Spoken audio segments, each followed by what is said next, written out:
Welcome back for another session of us talking about the side sword. I would say one of the downsides of meeting in a church hall is that the heating has been on all day, even though now all the windows are everything, it is sweltering in here. So I will do my best to carry on regardless. So anyway, side sword. Last week we were looking very much at how we deliver cuts with the side sword. Whether those are radoppios, squalembratos, tondos, whatever kind of cut we want to deliver.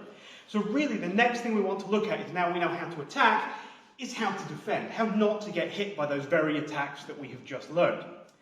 Now in dall'Agocchie side sword, there are four basic attacks. Now, basic defenses. These are defenses you can use pretty much against anything. You can use them all the time, use them liberally. Literally every attack that comes in, you can use these four defenses against them. There are also three situational ones, which, as the name would suggest, can only really be used when certain circumstances arise. So tonight, I'm actually going to talk about three of the four basic attacks. We'll cover the fourth basic attack down the line, and you'll see why when we get there. So tonight I want to just have a quick look at three basic defenses that you can pretty much use all the time against pretty much any attack that's coming in. So the first one is what we call the parry aside. And the way this is done is that when somebody is attacking you, you actually deliver a squalembrato attack into their attack. So what I mean by that is that as an attack was coming in towards my neck on this kind of line, I will cut down into their sword.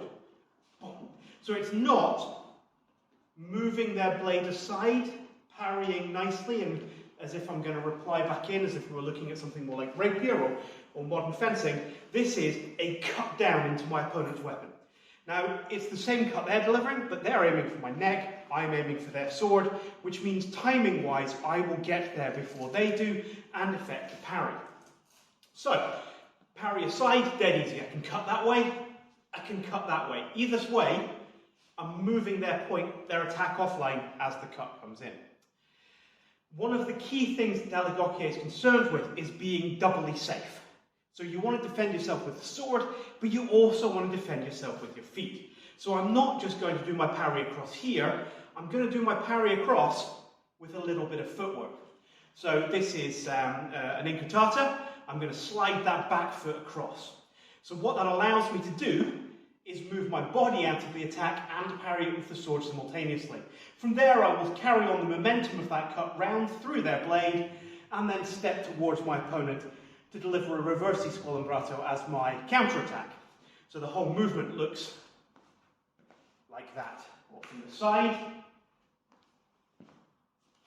And as I said, I can do that left or right. So if I was in porta di ferro to start with, the only difference being that rather than doing an incartata, removing the back leg, I'll do an intagliata, remove the front foot across. So as I parry, the front foot comes across there.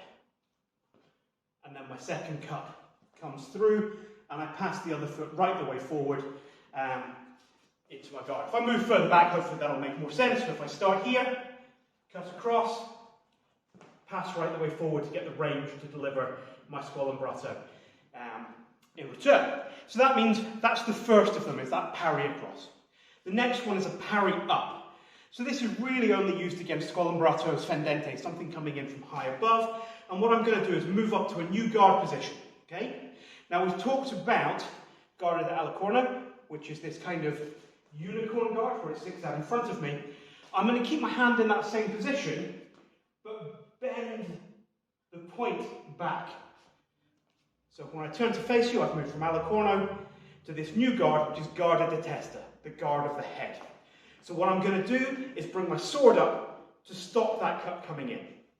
Now, when we're looking at being doubly safe here, we can't actually move out of the way with our feet. But what we can do is we bring this back foot up in line with our front foot, so everything is there to absorb that attack coming down.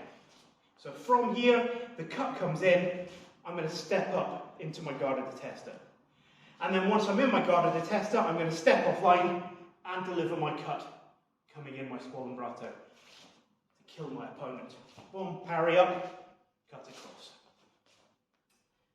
Parry up, So that's option 2. I can parry across, I can parry up. The third one that we're going to look at tonight is the void backwards. This one is just literally getting out of the way, okay? So this involves a slightly more complicated piece of footwork. So what I'm going to do here, if I shuffle back so you can actually see my feet. So from here, I'm actually going to pass this front foot back. So you notice that I'm just putting my toe down behind me. The important thing is the line of my hips don't change. So this shoulder, this hip is forward. After I've done this movement, this hip and shoulder is still forward, even though the leg has gone back. So what that allows me to do is cut back at my opponent. But for now, what I want you to realise is that from this guard position here, my body actually moves back about a foot from where it was before. Which means if my opponent is trying to hit me, all I can do is simply step back out of the way and come back in with my cut as they're recovering. Later on we'll look at in-tempo cuts where we'll actually hit them as we're defending, but for now I just want you to realise that it's a parry. Or a defence rather, not a parry, because we're not actually going to contact their blade. We're just going to step back out of the way, ready to bounce straight back forward again. And indeed, if everything went wrong, if they decide to rush us, we can just carry that back onto a full double pass backwards to gain distance. So those are our 3 basic defences that we can start with. As I said, there is a 4th, we'll come to that in a couple of weeks. But for now, just being aware, I can parry across with my squalembratos, I can parry up with what is really a rising ridoppio coming up into that guarda di testa, that new guard, and then the other one we've got is our voiding back, moving our body out of the way with this quick little bit of footwork that allows us to avoid being hit.